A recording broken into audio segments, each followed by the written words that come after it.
6 नहरों की तामीर के खिलाफ कराची बार की तहरीक शिद्दत इख्तियार कर गए। वकला रहनुमाओं ने 3 नए धरनों का ऐलान कर दिया। इस हवाले से देखते हैं एक खुसूसी रिपोर्ट।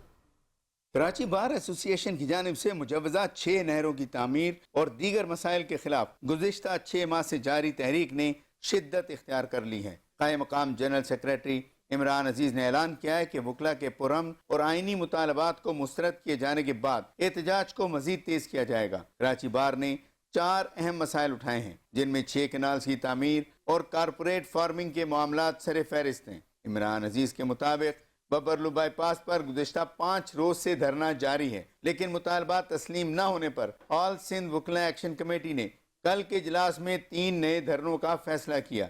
ये धरने कम्बोशायद, कश्मोर और कराची में मलीर कोर्ट के सामने दिए जाएंगे। कराची का धरना कल दोपहर 2 बजे शुरू होगा। इमरान अजीज ने वाज़ेह किया कि वकला तंजीमें अपने मुतालबात के असूल तक पीछे नहीं हटेंगी और एहतजाज जारी रखेंगी। उन्होंने हुकूमती रवैये पर तनकीद करते हुए कहा कि वकला की जायज़ मुतालबात को नज़रअंदाज करना गैर जमहूरी अमल है। दूसरी जानिब कराची बार की अपील पर वकला ने अदालती कार्रवाइयों का बाइकाट कर दिया। सिटी कोर्ट के तमाम दरवाजों को वकला के मुख्तलिफ ग्रोहों ने सुबह से बंद कर दिया, जिससे सैकड़ों साइलिन को शदीद मुश्किलात का सामना करना पड़ा। वकला की बड़ी तादाद ने वक्फे से एम जिना रोड पर धरना दिया, जिसकी वजह से ट्रैफिक बुरी तरह मुतासर हुई और शहरियों को परेशानी का सामना करना पड़ा।